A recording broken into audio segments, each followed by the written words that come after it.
باللہ من الشیطان الرجیم بسم اللہ الرحمن الرحیم الحمد للہ رب العالمین والصلاة والسلام علی محمد وعلی آلہ الطیبین الطاہرین المعصومین واللعنۃ الدائمۃ علی اعدائہم اجمعین اما بعد فقد قال اللہ سبحانہ وتعالی فی کتابہ المجید بسم اللہ الرحمن الرحیم شہر رمضان الذي انزل فیہ القرآن ھدی للناس وبینات من الھدی والفرقان۔ محترم ناظرین کرام، قرآن مجید کے 26ویں پارے کا خلاصہ آپ کی خدمت میں حاضر ہے۔ قرآن مجید کے 26ویں پارے میں سورہ مبارکہ جاسیہ کی باقی ماندہ آیتیں یعنی آیت نمبر 33 سے لے کر آیت نمبر 37 تک، اور اس کے علاوہ سورہ احقاف، سورہ محمد، سورہ الفتح، سورہ حجرات، سورہ قاف اور سورہ ذاریات کی ابتدائی 30 آیتیں اس پارے میں شامل ہیں۔ اس پارے کی ابتدائی آیت میں جو کہ سورہ جاسیہ کی تقریباً اختتامی آیات ہیں، اس میں خداوند کریم نے کافروں کے عذاب کا تذکرہ کیا اور فرمایا کہ یہ جس عذاب خدا کا مذاق اڑاتے ہیں وہی عذاب ان کو آ گھیر لے گا، اور ان سے کہا جائے گا کہ وَقِيلَ الْيَوْمَ نَنْسَاكُمْ كَمَا نَسِيتُمْ لِقَاءَ يَوْمِكُمْ هَذَا وَمَأْوَاكُمُ النَّارُ وَمَا لَكُمْ مِن نَاصِرِينَ۔ ان سے کہا جائے گا کہ تمہیں آج ویسے ہی بھلا دیا گیا کہ جس طریقے سے تم ہماری ملاقات کو آج کے دن بھلا چکے تھے، اور جو تمہارا ٹھکانہ ہے وہ آتش جہنم ہے، اور آج تمہارا کوئی مددگار نہیں ہے۔ یہ عذاب خداوند کریم نے ان کو اس وجہ سے بھیجا کہ یہ اللہ کی آیات کا مذاق اڑاتے تھے اور دنیا کی زندگی نے ان کو دھوکے میں ڈال دیا۔ آخری آیت میں خداوند کریم نے اپنی حمد اور اپنی کبریائی کو بیان فرمایا۔ اس کے بعد جو سورہ ہے وہ سورہ مبارکہ احقاف ہے کہ جس کی 35 آیتیں ہیں۔ ابتدائی آیت میں خداوند کریم نے ذکر فرمایا کہ زمین اور آسمان اور جو کچھ ان دونوں کے درمیان ہے، خداوند کریم نے ان سب کو برحق خلق کیا ہے اور ایک معینہ مدت تک کے لیے خلق فرمایا ہے۔ فرمایا کہ وَمَا خَلَقْنَا السَّمَاوَاتِ وَالْأَرْضَ وَمَا بَيْنَهُمَا إِلَّا بِالْحَقِّ وَأَجَلٍ مُّسَمًّى وَالَّذِينَ كَفَرُوا عَمَّا أُنذِرُوا مُعْرِضُونَ، کہ ہم نے آسمانوں کو اور زمین کو اور جو کچھ آسمانوں اور زمین کے درمیان ہے ان کو خلق نہیں کیا مگر یہ کہ حق کے ساتھ اور ایک معینہ مدت تک کے لیے خلق کیا، لیکن جو لوگ کافر ہو گئے ہیں وہ جس چیز سے ان کو ڈرایا جاتا ہے وہ اس سے منہ پھیر لیتے ہیں۔ پھر اس کے بعد خداوند کریم نے مشرکین کے عقیدے کی نفی کرتے ہوئے ان سے سوال کیا کہ یہ بتلاؤ کہ جو تمہارے شرکاء ہیں کیا انہوں نے کوئی چیز خلق کی ہے؟ اگر انہوں نے کوئی چیز خلق کی ہے تو وہ ہمارے سامنے لے کر آؤ، یا پھر انہیں آسمان کی خلقت میں کوئی شراکت حاصل ہے؟ اگر ایسا ہے تو اس کے اوپر کوئی محکم دلیل یا کوئی کتاب لے کر آؤ، یا کوئی ایسا قول، ایسا علم جو تم تک منتقل ہوا ہو، تم تک نقل ہوا ہو، اسے ہمارے سامنے پیش کرو۔ پھر اس کے بعد خداوند کریم نے روز قیامت مشرکین جو اپنے شرکاء سے بیزاری کا اظہار کریں گے اس کو بیان فرمایا، اور پھر اس کے بعد خداوند کریم نے بیان فرمایا کہ کافر ہمارے رسول پر تہمت لگاتے ہیں کہ یہ جادوگر ہے یا اس نے یہ قرآن اپنے پاس سے گڑھ لیا ہے۔ اس کے جواب میں خداوند کریم نے فرمایا کہ اے حبیب آپ ان سے کہہ دیجئے کہ اگر ایسا ہے تو میں خداوند کریم کے عذاب سے ڈرتا ہوں اور مجھے کوئی خدا کے عذاب سے بچانے والا نہیں ہے۔ یعنی اگر میں نے خدا پر جھوٹ باندھا ہے نعوذ باللہ، یا یہ قرآن میں نے اپنی جانب سے گڑھ لیا ہے، تو پھر اس کے ارتکاب میں، اس جرم کے ارتکاب میں خدا کے عذاب سے مجھے کوئی بچانے والا نہیں ہے۔ اور پھر فرمایا کہ ان سے کہہ دیجئے کہ اللہ ہی میرے اور تمہارے درمیان گواہی کے لیے کافی ہے۔ پھر اس کے بعد رسول اللہ صلی اللہ علیہ وآلہ وسلم نے فرمایا کہ دیکھو میں تمہارے درمیان کوئی انوکھا رسول نہیں ہوں، یعنی مجھ سے پہلے بھی جو ہے وہ رسول آ چکے ہیں، اور جس طریقے سے مجھ سے پہلے رسول آئے تھے وہ سب کے سب انسان تھے، تمہاری طرح کھاتے پیتے تھے، بالکل میں بھی اسی طرح کا ایک رسول ہوں، اور میں تو فقط وحی الہی کی پیروی کرتا ہوں۔ پھر اس کے بعد خداوند کریم نے بیان فرمایا کہ یہ قرآن گزشتہ آسمانی کتابوں کی تصدیق کرنے والا ہے جسے ہم نے عربی میں نازل فرمایا تاکہ ظالموں کے لیے عذاب خدا سے ڈرانے کا سبب بن سکے اور مومنین کے لیے بشارت کا باعث بن سکے۔ پھر اس کے بعد ان لوگوں کی جزا کا تذکرہ ہوا جو صاحبان ایمان ہیں اور اپنے ایمان پر ثابت قدم رہے، کہ ان پر نہ تو کوئی خوف طاری ہوگا اور نہ وہ غمزدہ ہوں گے، اور وہ ہمیشہ جنت میں رہیں گے۔ پھر اس کے بعد انسان کو وصیت کی گئی کہ وہ والدین کے ساتھ نیک برتاؤ کرے، اور بالخصوص ماں کی عظمت کو خداوند کریم نے بیان کیا۔ آیت نمبر 15 میں خداوند کریم ارشاد فرماتا ہے وَوَصَّيْنَا الْإِنسَانَ بِوَالِدَيْهِ إِحْسَانًا حَمَلَتْهُ أُمُّهُ كُرْهًا وَوَضَعَتْهُ كُرْهًا وَحَمْلُهُ وَفِصَالُهُ 30 شهرا حتى إذا بلغ أشده وبلغ 40 سنة قال رب أوزعني أن أشكر نعمتك التي أنعمت علي وعلى والدي وأن أعمل صالحا ترضاه وأصلح لي في ذريتي انی تبت الیک و انی من المسلمین، کہ ہم نے انسان کو وصیت کی کہ وہ اپنے والدین کے ساتھ نیک برتاؤ کرے، نیک سلوک کرے، نیکی سے پیش آئے، کہ جس کی ماں نے اس کو سختی کے عالم میں اٹھائے رکھا اور سختی کے عالم میں، اذیت کے عالم میں اس کو اس دنیا میں جنا، اور اس کے حمل کی مدت اور اس کے دودھ چھڑانے کی مدت جو ہے وہ کل 30 مہینے تھی۔ پھر خداوند کریم نے ارشاد فرمایا کہ جب یہ بچہ دنیا میں آ گیا اور دنیا میں آنے کے بعد جب یہ بچہ جوان ہو گیا اور یہاں تک کہ 40 سال کی عمر تک پہنچ گیا، تو یہ بچہ کہنے لگا کہ پروردگار مجھے توفیق عطا فرما کہ میں تیری نعمت کا شکر ادا کروں، وہ نعمت جو تو نے مجھ پر نازل کی اور میرے والدین پر نازل کی، اور میں عمل صالح کو انجام دے سکوں، ایسا عمل صالح کہ جس سے تو راضی ہو، اور میرے لیے میری ذریت میں اصلاح فرما، میں تیری طرف رجوع کرنے والا ہوں اور میں مسلمانوں میں سے ہوں۔ اس کے بعد جہاں پر خداوند کریم نے ایک ایسے بچے کا تذکرہ کیا کہ جو اپنے والدین کا فرما بردار تھا، اس کی اگلی ہی آیت میں خداوند کریم نے ایک ایسے بچے کا تذکرہ کیا کہ جو اپنے والدین کا نافرمان تھا۔ خداوند کریم آیت نمبر 17 میں ارشاد فرماتا ہے کہ وَالَّذِي قَالَ لِوَالِدَيْهِ أُفٍّ لَكُمَا أَتَعِدَانِنِي أَنْ أُخْرَجَ وَقَدْ خَلَتِ الْقُرُونُ مِنْ قَبْلِي وَهُمَا يَسْتَغِيثَانِ اللَّهَ وَيْلَكَ آمِنْ إِنَّ وَعْدَ اللَّهِ حَقٌّ فَيَقُولُ مَا هَذَا إِلَّا أَسَاطِيرُ الْأَوَّلِينَ، کہ وہ شخص کہ جو اپنے والدین سے کہتا ہے کہ تم پروائے ہو، کیا تم دونوں مجھے ڈراتے ہو کہ میں دوبارہ اٹھایا جاؤں گا، جبکہ مجھ سے پہلے بھی کئی لوگ یعنی کئی بستیاں اور کئی افراد جو ہے وہ اس دنیا سے گزر چکے ہیں، اگر اٹھایا جانا ہوتا تو ان کو بھی دوبارہ اب تک اٹھایا جا چکا ہوتا۔ وَهُمَا يَسْتَغِيثَانِ اللَّهَ، جبکہ اس کے دونوں والدین جو ہے وہ اللہ سے مدد طلب کرتے ہیں اور کہتے ہیں کہ تجھ پر وائے ہو اور اللہ پر ایمان لیا کہ کیونکہ اللہ کا وعدہ حق ہے، تو بس وہ کہتا ہے کہ یہ تو پرانے لوگوں کی قصے کہانیاں ہیں۔ پھر اس کے بعد خداوند کریم نے ذکر فرمایا کہ آخرت کی جو درجات ہیں وہ اعمال پر منحصر ہیں، جس کا جیسا عمل ہوگا اس کو ویسے ہی درجہ ملے گا۔ البتہ اعمال بھی جو ہے وہ انسان کے عقیدے پر منحصر ہیں۔ اعمال کے لیے پہلے انسان کا عقیدہ درست ہونا چاہیے، عقیدہ درست ہونے کے بعد پھر انسان جیسے اعمال اور جتنی مقدار میں اعمال انجام دیتا ہے اس کو آخرت میں ویسا ہی درجہ ملے گا۔ پھر اس کے بعد خداوند کریم نے کافروں کے عذاب کا تذکرہ کیا، اور پھر اس کے بعد آیت نمبر 21 سے لے کر آیت نمبر 27 تک قوم عاد کا تذکرہ ہوا کہ جنہوں نے اپنے نبی کی مخالفت کی تو خدا نے ان پر اپنا عذاب کو بھیج دیا۔ پھر اس کے بعد خداوند کریم نے کچھ جنوں کا تذکرہ کیا کہ کچھ جن جب رسول خدا کے پاس حاضر ہوتے ہیں تو قرآن کی آیتوں کو غور سے سنتے ہیں اور کہتے ہیں کہ کان لگا کر سنو، اور پھر وہ اپنی قوم کے پاس جاتے ہیں اور اپنی قوم کو قرآن مجید کا تعارف کرواتے ہیں اور اپنی قوم کو ایمان کی دعوت دیتے ہیں۔ اور پھر اس کے بعد آخر میں خداوند کریم نے اپنی توحید کا ذکر فرمایا اور کافروں کے عذاب کا تذکرہ ہوا، اور آخری آیت میں رسول اللہ صلی اللہ علیہ وآلہ وسلم کو صبر کی تلقین کی گئی۔ اس کے بعد جو اگلا سورہ ہے وہ سورہ مبارکہ محمد ہے کہ جس کی کل 38 آیتیں ہیں۔ اس کی ابتدائی آیت میں خداوند کریم نے کافروں کے اعمال کے تذکرہ کیا کہ ان کے اعمال سوائے بربادی کے اور کچھ نہیں ہیں اور گمراہی کے اور کچھ نہیں ہیں، اور پھر اس کے بعد خداوند کریم نے بیان فرمایا کہ جو لوگ صاحبان ایمان ہیں اور جو عمل صالح کو انجام دیتے ہیں اور جو کچھ ہمارے رسول پر یعنی ہمارے رسول حضرت محمد مصطفیٰ صلی اللہ علیہ وآلہ وسلم پر نازل ہوا اس پر ایمان رکھتے ہیں تو اللہ ان کے گناہ معاف فرما دے گا اور ان کے امور کی اصلاح فرمائے گا۔ اس کے بعد خداوند کریم نے جہاد فی سبیل اللہ کا حکم دیا، اور جو لوگ اللہ کی راہ میں جہاد کرتے ہیں ان کی جزا کا ذکر ہوا۔ ایمان والوں کو حکم دیا گیا کہ اگر تم اللہ کی مدد اور نصرت کرو یعنی اللہ کے دین کی مدد اور اللہ کے دین کی نصرت کرو تو خداوند کریم بھی تمہاری مدد فرمائے گا اور تمہیں ثابت قدم رکھے گا۔ پھر اس کے بعد خداوند کریم نے کافروں کے اعمال حبط کیے جانے کا ذکر کیا اور ان سے کہا گیا کہ کیا تم نے زمین پر سیر نہیں کی کہ گزشتہ اقوام کی عاقبت کو دیکھتے کہ کس طریقے سے ہم نے گزشتہ اقوام کو جو کہ ہماری نافرمان تھیں ہم نے ان کو عذاب میں مبتلا کیا اور وہ تباہ اور برباد ہو گئیں۔ پھر اس کے بعد خداوند کریم نے بیان فرمایا کہ اللہ مومنین کا ولی ہے جبکہ کافروں کا کوئی ولی اور سرپرست نہیں ہے۔ اس کے بعد صاحبان ایمان کی جزا کا تذکرہ ہوا اور کافروں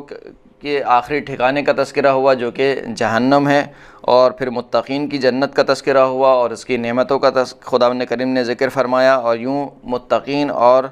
کفار کا ایک طریقے سے موازنہ پیش کیا گیا۔ پھر اس کے بعد خداوند کریم نے بیان فرمایا کہ ہم نے کافروں کے دلوں میں مہر لگا دی ہے، اب ان کو آپ کی باتیں کچھ سمجھ میں نہیں آنے والی، یعنی اب آپ ان کو جتنی بھی ہدایت دیتے رہیں خود ان کے اپنے اعمال کی وجہ سے ان کے دلوں پر مہر لگ گئی ہے، اب انہیں کوئی بات سمجھ میں نہیں آئے گی۔ پھر اس کے بعد خداوند کریم نے قیامت کا تذکرہ کیا کہ وہ اچانک سے آنے والی ہے۔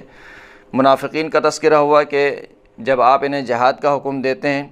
تو یہ آپ کو ایسے دیکھتے ہیں کہ جیسے ان کے اوپر غشی طاری ہو گئی ہو۔ اس کے بعد زمین پر فساد پھیلانے والوں اور قطع رحمی کرنے والوں پر اللہ نے لعنت بھیجی، اور اگلی آیت میں یعنی آیت نمبر 24 میں خداوند کریم نے قرآن مجید میں غور و فکر اور تدبر کرنے کا حکم فرمایا کہ افلا یتدبرون القرآن ام علی قلوب اقفالها، کہ کیا یہ قرآن میں تدبر اور غور و فکر نہیں کرتے یا ان کے دلوں پر تالے پڑے ہوئے ہیں۔ پھر اس کے بعد خداوند کریم نے مرتد افراد کا تذکرہ کیا کہ جو ایمان لانے کے بعد دوبارہ کافر ہو گئے، کہ شیطان نے ان کے عمل کو اچھا بنا کر پیش کیا اور انہیں آرزو میں مبتلا کیا، اور پھر خداوند کریم نے ان کے عذاب کا تذکرہ کیا۔ پھر اس کے بعد دوبارہ خداوند کریم نے منافقین کا تذکرہ کیا کہ اگر اللہ چاہتا تو آپ کو ان منافقین کی پہچان کروا دیتا کہ جو اپنے سینے میں اسلام کے خلاف بغض اور کینہ چھپائے رکھتے ہیں۔ پھر خداوند کریم نے صاحبان ایمان کو اللہ اور اللہ کے رسول کی اطاعت کا حکم دیا، اور اس بات کو بیان فرمایا کہ جو شخص بھی کفر کی حالت میں مر گیا خداوند کریم اسے ہرگز نہیں بخشے گا۔ اس کے بعد دنیا کی حقیقت بیان کی گئی، اور آخری آیات میں بیان ہوا کہ جب تمہیں اللہ کی راہ میں انفاق کا حکم دیا جاتا ہے تو تم میں سے بعض لوگ جو ہیں وہ بخل کرنے لگتے ہیں، اور پھر خداوند کریم نے بخل کی مذمت کی اور اس بات کا بیان فرمایا کہ دیکھو جو اللہ تمہیں انفاق کا حکم دے رہا ہے تو نعوذ باللہ ایسا نہیں ہے کہ اللہ کے پاس کچھ کمی ہے یا اللہ تم سے کچھ چاہتا ہے، بلکہ خداوند کریم تو بے نیاز ہے، اس کو کسی کے خزانے کی اور کسی کے مال و دولت کی اس کو کوئی ضرورت نہیں ہے، بلکہ یہ انفاق خود تمہارے لیے، تمہارے اپنے نفسوں کے لیے بہتر ہے۔ اس کے بعد جو اگلی سورہ شروع ہوتی ہے وہ سورہ مبارکہ فتح ہے کہ جس کی کل 29 آیتیں ہیں۔ پہلی آیت میں خداوند کریم نے اپنے حبیب کو فتح مبین، واضح اور کھلی ہوئی فتح کی نوید سنائی کہ اکثر مفسرین کے مطابق اس فتح سے مراد صلح حدیبیہ ہے، اور صلح حدیبیہ کے واقعے کی طرف خداوند کریم نے اشارہ فرمایا، اور صلح حدیبیہ کو فتح مبین قرار دیا گیا۔ اس صلح سے بعض مسلمانوں کو کچھ تحفظات تھے، اور وہ یہ صلح نہیں کرنا چاہتے تھے، وہ چاہتے تھے کہ ہم جو ہے وہ کفار سے لڑیں، تو خداوند کریم نے آیت نمبر 4 میں ارشاد فرمایا کہ هو الذی انزل السکینۃ فی قلوب المؤمنین لیزدادوا ایمانا مع ایمانہم وللہ جنود السماوات والارض وکان اللہ علیما حکیما، کہ خداوند کریم وہ ہے کہ جس نے سکون اور اطمینان کو مومنین کے دلوں میں نازل کیا۔ یعنی جب یہ صلح حدیبیہ کا واقعہ ہو رہا تھا تو بعض مومنین کہ جو جوشیلے مومنین تھے اور ان کو کچھ تحفظات تھے اس صلح پر، تو ان کے متعلق خداوند کریم نے فرمایا کہ ہم نے مومنین کے دلوں میں سکون اور اطمینان کو نازل کیا تاکہ ان کا ایمان جو ہے وہ اضافہ ہو سکے ان کے ایمان میں، اور خداوند کریم کے لیے ہی آسمانوں اور زمین کے لشکر ہیں، اور خداوند کریم جاننے والا بھی ہے اور صاحب حکمت بھی ہے۔ اس کے بعد خداوند کریم نے مومنین اور مومنات کی جزا اور منافقین اور منافقات کے عذاب کا تذکرہ کیا۔ اس آیت میں خداوند کریم نے خاص اہتمام کیا، یعنی گزشتہ قرآن مجید کی آیات میں عمومی طور پر مردوں کے لیے جو صیغہ استعمال ہوتا ہے یعنی مومنین اور منافقین وہ استعمال ہوا، لیکن اس آیت میں خداوند کریم نے باقاعدہ مومنین اور مومنات اور منافقین اور منافقات کو الگ الگ کر کے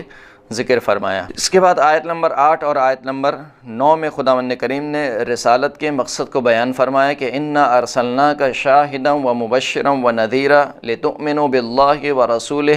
وتعزروہ وتوقروہ وتسبحوہ بکرۃ واصیلا، کہ بے تحقیق ہم نے آپ کو گواہ بنا کر بھیجا اور بشارت دینے والا اور اللہ کے عذاب سے ڈرانے والا بنا کر بھیجا، تاکہ اے مسلمانوں تم اللہ پر ایمان لاؤ اور اللہ کے رسول پر ایمان لاؤ، اور اللہ کے رسول کی عزت اور توقیر اور ان کا احترام کرو، اور صبح و شام اللہ کی تسبیح کرو۔ اس کے بعد آیت نمبر 10 میں خداوند کریم نے بیعت رضوان یا بیعت شجرہ جسے کہا جاتا ہے اس کا ذکر فرمایا، اور ارشاد ہوا کہ ان الذین یبایعونک انما یبایعون اللہ ید اللہ فوق ایدیہم فمن نکث فانما ینکث علی نفسہ ومن اوفى بما عاہد علیہ اللہ فسیؤتیہ اجرا عظیما، کہ بے تحقیق جن لوگوں نے آپ کی بیعت کی انہوں نے فقط اللہ کی بیعت کی، اور اللہ کا ہاتھ تمام ہاتھوں پر بلند ہے، بس جو شخص بھی بیعت کرنے کے بعد بیعت کو توڑ دے تو وہ خود اپنے نفس پر نقصان اور اپنے نفس پر جو ہے وہ اس نے اس وبال کو لیا ہے، اور جو شخص بھی اللہ سے کیے گئے عہد کو وفا کرے تو خداوند کریم اس کو اجر عظیم عطا فرمائے گا۔ پھر اس کے بعد خداوند کریم نے منافقین کا تذکرہ کیا کہ جو جنگ میں شرکت نہ کرنے کے لیے طرح طرح کے بہانے رسول اللہ صلی اللہ علیہ وآلہ وسلم کے سامنے پیش کرتے ہیں، اور خداوند کریم نے ان کی مذمت فرمائی اور فرمایا کہ یہ تو چاہتے ہی نہیں ہیں کہ رسول اللہ صلی اللہ علیہ وآلہ وسلم اور ان کے اصحاب جنگ سے صحیح و سلامت اپنے گھروں کو واپس پلٹیں۔ تو خداوند کریم نے ان عذاب سعیر کا وعدہ دیا، اور پھر بیان فرمایا کہ منافقین جب مال غنیمت کا سنتے ہیں تو فوراً سے کہتے ہیں کہ ہمیں بھی اپنے ساتھ لے چلیں۔ پھر اس کے بعد خداوند کریم نے ان افراد کا تذکرہ کیا کہ جنہیں اللہ نے جنگ میں شرکت کرنے سے معاف رکھا، جیسے اندھے، لنگڑے یا مریض افراد کے جو جنگ میں شرکت کرنا جن کے لیے باعث زحمت و مشقت ہے، خداوند کریم نے کہا کہ ان کے اوپر کوئی حرج نہیں ہے اگر یہ جنگ میں شرکت نہ کریں۔ اور پھر دوبارہ آیت نمبر 18 میں خداوند کریم نے بیعت رضوان یا بیعت شجرہ کا تذکرہ فرمایا اور فرمایا کہ لقد رضی اللہ عن المؤمنین اذ یبایعونک تحت الشجرہ فعلم ما فی قلوبہم فانزل السکینۃ علیہم واثابہم فتحا قریبا، کہ بے تحقیق خداوند کریم راضی ہو گیا ان مومنین سے کہ جنہوں نے درخت کے نیچے آپ سے بیعت کی، بس اللہ جانتا ہے جو کچھ ان کے دلوں میں ہے، یعنی کچھ مومنین اس صلح حدیبیہ سے راضی نہیں تھے، تو خداوند کریم فرماتا ہے کہ اللہ جانتا ہے جو کچھ ان کے دلوں میں ہے، تو خداوند کریم نے ان کے دلوں پر اطمینان اور سکون کو نازل فرمایا، اور ان کو خداوند کریم عنقریب جو ہے وہ فتح سے ہمکنار کرے گا۔ یہاں پر اس بات کا ہم تذکرہ کرتے ہیں کہ یہ جو خداوند کریم بیان فرما رہا ہے کہ خداوند کریم راضی ہو گیا ان مومنین سے کہ جنہوں نے بھی شجرہ کے نیچے، درخت کے نیچے بیعت کی تھی، یہ جو رضایت پروردگار ہے یہ وقتی رضایت ہے، یعنی اس وقت خداوند کریم ان سے راضی ہو گیا۔ اس کا یہ مطلب یہ نہیں ہے کہ پوری زندگی، اب آنے والی زندگی سے بھی جو ہے خداوند کریم راضی ہے، کیونکہ اگر یہ مطلب لیا جائے کہ ان سے خداوند کریم راضی ہو گیا، یعنی ابھی بھی راضی ہو گیا جب یہ بیعت کر رہے ہیں، اور اب جو ان کی آئندہ آنے والی زندگی ہے اس سے بھی خداوند کریم اگر راضی ہو گیا ہے، تو پھر اس سے نتیجہ یہ نکلے گا کہ جن لوگوں نے بھی بیعت رضوان یا اس درخت کے نیچے بیعت کی تھی وہ تمام کے تمام معصوم ہستیاں کہلائیں گی، کیونکہ ان سے خداوند کریم راضی ہو گیا۔ تو اب وہ اپنی آئندہ آنے والی زندگی میں جو کام بھی انجام دیں، اگر خداوند کریم ان سے راضی ہے تو اس کا مطلب یہ ہے کہ وہ ہستیاں جو ہے وہ معصوم ہستیاں ہیں، جبکہ کوئی بھی اس بات کا قائل نہیں ہے کہ وہ ہستیاں معصوم ہستیاں ہوں، بلکہ خداوند کریم بیان یہ فرمانا چاہ رہا ہے کہ اس وقت جب یہ آپ سے بیعت رضوان یا درخت کے نیچے جب بیعت کر رہے ہیں، اس وقت خداوند کریم ان سے راضی ہو گیا ہے۔ اب اگلی زندگی میں اگر یہ اپنی بیعت کے اوپر باقی رہتے ہیں، جس طریقے سے پہلی آیت میں جو تذکرہ گزرا ہے بیعت رضوان کا، کہ اگر اپنی بیعت کے اوپر باقی رہتے ہیں، اپنے ایمان کے اوپر باقی رہتے ہیں، رسول اللہ کی اطاعت اور ان کے فرمان کے اوپر باقی رہتے ہیں، تو خداوند کریم بھی ان سے راضی ہے۔ لیکن اگر یہ آئندہ آنے والی زندگی میں اللہ کی مخالفت کرتے ہیں یا اللہ کے رسول کی مخالفت کرتے ہیں تو قطعاً خداوند کریم ان سے راضی نہیں ہوگا۔ کے بعد خداوند کریم نے صلح حدیبیہ کے بعد وافر مقدار میں مسلمانوں کے ہاتھ مال غنیمت لگنے کی خبر سنائی کہ صلح حدیبیہ کے بعد جو ہے وہ وافر مقدار میں مال غنیمت مسلمانوں کے ہاتھ لگے گا، اور پھر خداوند کریم نے مسلمانوں پر اپنا خاص لطف و کرم جو کیا اس کو بیان فرمایا۔ پھر آیت نمبر 25 میں خداوند کریم نے صلح حدیبیہ کی اصل علت اور حکمت کو بیان فرمایا۔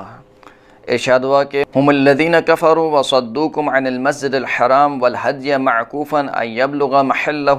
ولولا رجال مؤمنون ونساء مؤمنات لم تعلموهم ان تطؤوهم تصیبکم منهم معرة بغیر علم فیدخل اللہ فی رحمته من یشاء لو تزیلوا لعذبنا الذین کفروا منهم عذابا علیما۔ خداوند کریم بیان فرماتا ہے کہ یہی وہ لوگ ہیں کہ جنہوں نے کفر اختیار کیا اور جو تمہیں مسجد الحرام سے روکتے ہیں اور جو قربانی کے اونٹ ہیں ان کو اپنی جگہ پر جانے سے روکتے ہیں۔ اور پھر خداوند کریم بیان فرماتا ہے کہ اگر کچھ مومنین اور مومنات مکہ میں نہ ہوتے کہ جن کے بارے میں تمہیں علم نہیں ہے اور تم اپنی نادانستگی میں ان کو بھی ہلاک کر ڈالتے اور پھر ان کی جو ذلت تھی یا ان کا جو نقصان تھا وہ تمہارے حصے میں بھی آتا، تو پھر خداوند کریم ضرور تمہیں جنگ کا حکم دیتا ہے۔ یعنی یہ جو صلح حدیبیہ واقع ہوئی ہے اس کی ایک بڑی وجہ یہ ہے کہ مکہ میں کچھ مومنین اور کچھ مومنات ایسے تھے کہ جن کے بارے میں مسلمانوں کو علم نہیں تھا۔ خداوند کریم فرماتا ہے کہ اگر ہم تمہیں جنگ کا حکم دے دیتے تو تم ان مسلمانوں کو بھی ہلاک کر ڈال۔ تو اس وجہ سے خداوند کریم نے جنگ کو روکا تاکہ خداوند کریم جس کو چاہے اپنی رحمت میں داخل کرے، اور اگر یہ دو الگ الگ ہوتے یعنی کفار اور مومنین الگ الگ ہوتے تو پھر خداوند کریم جو کفار ہیں ان کو دردناک عذاب میں مبتلا فرماتا۔ پھر اس کے بعد خداوند کریم نے بیان فرمایا کہ ہم نے اپنے رسول کو جو خواب دکھایا تھا فتح مکہ کا، وہ فتح مکہ کا خواب ہم نے سچ کر دکھایا، اور رسول اللہ کو ہم نے فتح مکہ سے سرفراز فرمایا۔ اور پھر آخری آیت میں خاص اصحاب پیغمبر صلی اللہ علیہ وآلہ وسلم کی خصوصیات جو کہ توریت اور انجیل میں ذکر ہوئیں، ان کو خداوند کریم نے بیان فرمایا۔ اس کے بعد جو اگلی سورہ ہے وہ سورہ مبارکہ حجرات ہے کہ جس کی کل 18 آیات ہیں، اور اس کی ابتدائی آیت میں خداوند کریم نے مسلمانوں کو الہی نمائندے کا ادب اور احترام کرنا سکھلایا ہے، اور اس بات کو بیان فرمایا ہے کہ جو الہی نمائندہ ہے وہ اگرچہ کہ دیکھنے میں انسانوں کی جنس سے ہے اور تمہاری طرح کھاتا پیتا ہے، لیکن اس کا یہ مطلب نہیں ہے کہ وہ بالکل ہی تمہاری طرح ہیں، کہ تم اپنے جیسا برتاؤ اس کے ساتھ کرو، کہ جیسے اپنے میں سے ایک دوسرے کو آواز لگاتے ہو بالکل اسی طریقے سے اس کو آواز لگاؤ، یا جیسے اپنے آپس میں ایک دوسرے کے ساتھ برتاؤ کرتے ہو اسی طریقے کا برتاؤ اس کے ساتھ کرو۔ اور یہاں تک کہ سخت الفاظ میں خداوند کریم نے مذمت کی کہ جو ہمارے رسول کا احترام نہیں کرے گا، ہمارے رسول کو بالکل ویسے پکارے گا کہ جیسے آپس میں ایک دوسرے کو پکارتا ہے، تو خداوند کریم اس کے اعمال حبط کر لے گا۔ یعنی یہ خداوند کریم کی جانب سے بہت بڑی تحدید ہے مسلمانوں کے لیے کہ اگر تم نے ہمارے رسول کا احترام نہیں کیا تو تمہارے سارے اعمال حبط ہیں، اگرچہ کہ تم نمازیں پڑھ رہے ہو، روزے رکھ رہے ہو، حج انجام دے رہے ہو، لیکن اگر ہمارے رسول کا احترام نہیں کرتے تو تمہارے سارے اعمال تمہارے منہ پر مار دی جائیں گے۔ خداوند کریم ابتدائی آیت میں ارشاد فرماتا ہے کہ یا ایھا الذین آمنوا لا تقدموا بین یدی اللہ ورسولہ واتقوا اللہ ان اللہ سمیع علیم۔ اے ایمان والو، اللہ اور اللہ کے رسول پر آگے نہ بڑھو، مقدم نہ ہو، اللہ کا تقوی اختیار کرو کہ خداوند کریم سننے والا بھی ہے اور جاننے والا بھی ہے۔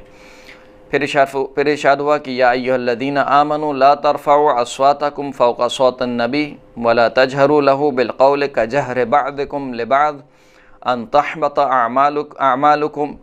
وانتم لا تشعرون، کہ اے ایمان والو اپنی آوازوں کو ہمارے نبی کی آواز پر بلند نہ کرو، اور ہمارے نبی کو ایسے مت پکارو کہ جیسے تم آپس میں ایک دوسرے کو پکارتے ہو، کہ اگر تم نے یہ کام کیا تو تمہارے اعمال حبط ہو جائیں گے اور تمہیں معلوم بھی نہیں پڑے گا۔ پھر ارشاد ہوا کہ ان الذین یغضون اصواتهم عند رسول اللہ اولئک الذین امتنح اللہ قلوبهم للتقوی لهم مغفرۃ واجر عظیم، کہ وہ لوگ جو اپنی آوازوں کو ہمارے رسول کی بارگاہ میں نیچے رکھتے ہیں، یہی وہ لوگ ہیں کہ خداوند کریم نے جن کے دلوں کا امتحان تقوی کے لیے لیا ہے، اور ان کے لیے مغفرت بھی ہے اور ایک عظیم اجر بھی ہے۔ پھر ارشاد ہوا کہ ان الذین ینادونک من وراء الحجرات اکثرهم لا یعقلون، بتحقیق وہ لوگ جو حجروں کے پیچھے سے آپ کو پکارتے ہیں ان میں سے اکثر لوگ تو عقل ہی نہیں رکھتے، سمجھ بوجھ ہی نہیں رکھتے۔ وَلَوْ أَنَّهُمْ صَبَرُوا حَتَّى تَخْرُجَ إِلَيْهِمْ لَكَانَ خَيْرًا لَهُمْ، اگر یہ صبر کریں یہاں تک کہ آپ خود ہی ان کے اوپر خارج ہو جائیں، یعنی خود ہی اپنے گھر سے باہر آ جائیں، تو یہ ان کے لیے زیادہ بہتر ہے۔ وَاللَّهُ غَفُورٌ رَحِيمٌ، اور خداوند کریم بخشنے والا بھی ہے اور رحم کرنے والا بھی ہے۔ اس کے بعد اگلی آیت میں خداوند کریم نے ذکر فرمایا کہ اگر فاسق اور فاجر کوئی خبر لے کر آئے تو اس کی خبر کی ضرور چھان بین کر لیا کرو، اور ہر خبر پر کان نہیں دھرا کرو۔ فرمایا کہ یا ایھا الذین آمنوا ان جاءکم فاسق بنبأ فتبینوا ان تصیبوا قوما بجہالۃ فتصبحوا علی ما فعلتم نادمین، کہ اے لوگو، اے صاحبان ایمان، اگر فاسق تمہارے پاس کوئی خبر لے کر آئے تو اس کی ضرور چھان بین کر لیا کرو، کہ کہیں ایسا نہ ہو کہ تم کسی قوم پر جو ہے وہ جہالت کے سبب کوئی اقدام کر بیٹھو اور پھر اپنے اقدام سے جو ہے وہ تم پشیمان اور نادم ہو جاؤ۔ پھر اس کے بعد خداوند کریم نے بیان فرمایا کہ اگر ہمارا رسول اکثر امور میں تمہاری اطاعت کرے تو تم خود مشکل میں پڑ جاؤ گے، اور خداوند کریم نے تمہارے لیے ایمان کو پسند فرمایا ہے اور اسے تمہارے لیے زینت بخشی ہے، اور کفر اور فسوق اور عصیان کو تمہارے لیے پسند نہیں فرمایا۔ پھر اس کے بعد خداوند کریم نے بیان فرمایا کہ اگر مسلمانوں کی دو جماعتیں آپس میں آمنے سامنے ہو جائیں تو جو ان میں سے ظالم جماعت ہے اس کے خلاف قتال کیا جائے، یعنی اس کے خلاف جنگ لڑی جائے اور اس کو جو ہے وہ اس کا جو فتنہ ہے اس کو ختم کیا جائے۔ اور پھر فرمایا کہ مومنین جو ہے وہ آپس میں بھائی بھائی ہیں، بس آپس میں جو ہے وہ ایک دوسرے کی اصلاح کرواؤ اور اللہ کا تقوی اختیار کرو۔ پھر اس کے بعد خداوند کریم نے مزید اخلاقی احکامات کو بیان کرتے ہوئے بیان فرمایا کہ کوئی قوم کسی دوسری قوم کا مذاق نہ اڑائے، اور ایک دوسرے کو برے القاب سے نہ پکارے، اور ایک دوسرے کے عیب بیان نہ کرے، کہ ممکن ہے کہ جس دوسری قوم کا مذاق اڑایا جا رہا ہے یا جس دوسری قوم کے عیب بیان کیے جا رہے ہیں وہ قوم تم سے زیادہ بہتر۔ پھر فرمایا کہ بدگمانی سے بچو، تجسس نہ کرو اور ایک دوسرے کی غیبت نہ کرو، اور جو شخص بھی کسی مومن بھائی کی غیبت کرتا ہے بالکل ایسی ہے کہ جیسے وہ اس کا گوشت کھاتا ہے۔ پھر اس کے بعد خداوند کریم نے بیان فرمایا کہ تمہارے درمیان جو ثقافتی اور علاقائی اور لسانی اختلافات ہیں گے وہ فقط اس وجہ سے ہیں کہ تاکہ ایک دوسرے سے پہچانے جاؤ، یعنی اگر کسی کی زبان مثال کے طور پر عربی ہے اور کسی کی زبان غیر عربی ہے، یا کسی کی زبان اردو ہے، کسی کی زبان سندھی ہے، کسی کی زبان کچھ اور ہے، کوئی انگریزی بولتا ہے، کوئی مثال کے طور پر ہندی بولتا ہے، تو یہ جو اختلافات خداوند کریم نے رکھے ہیں، اسی طریقے سے ثقافت کا اختلاف ہے کہ کوئی شلوار قمیص پہنتا ہے، کوئی پینٹ شرٹ پہنتا ہے مثال کے طور پر، یا دوسرے اور اختلافات ہیں، یہ اختلافات کبھی بھی برتری اور فضیلت کا باعث نہیں ہے کہ مثال کے طور پر جو شخص پینٹ شرٹ پہنتا ہے وہ سمجھے کہ میں برتری رکھتا ہوں اس پر جو کہ شلوار قمیص پہنتا ہے، یا جو شخص عربی بولتا ہے وہ سمجھے کہ میری برتری ہے اس پر کہ جو اعجمی ہے، جو عربی نہیں بولتا، یا جو انگریزی بولتا ہے وہ یہ سمجھے کہ میں برتری اور فضیلت رکھتا ہوں کیونکہ میں انگریزی جانتا ہوں۔ خداوند کریم فرماتا ہے کہ یہ تمام اختلافات ہم نے فقط اس وجہ سے رکھے ہیں کہ تاکہ تم ایک دوسرے کو پہچانے جاؤ کہ یہ کس جگہ کا رہنے والا ہے، یہ کس قوم کا ہے، ورنہ یہ چیزیں کبھی بھی فضیلت اور برتری کا باعث نہیں ہے۔ جو چیز فضیلت اور برتری کا باعث ہے وہ کیا ہے؟ خداوند کریم کا تقوی ہے، کہ خداوند کریم نے بیان فرمایا کہ ان اکرمکم عند اللہ اتقاکم، کہ بتحقیق تم میں سے اللہ کے نزدیک سب سے محترم اور مکرم شخص وہ ہے کہ جو تم میں سب سے زیادہ اللہ کا تقوی اختیار کرنے والا ہے۔ پھر اس کے بعد خداوند کریم نے ایمان اور اسلام میں فرق کو بیان کیا کہ اسلام وہ ہے کہ جو فقط زبان تک محدود ہو جائے، اور ایمان وہ ہے کہ جو زبان سے اتر کر دل میں سما جائے۔ جب تک کلمہ لا الہ الا اللہ محمد رسول اللہ صلی اللہ علیہ وآلہ وسلم اپنی پوری تعویل اور تفسیر کے ساتھ انسان کے دل میں نہ سما جائے اس وقت تک انسان مومن نہیں کہلا سکتا،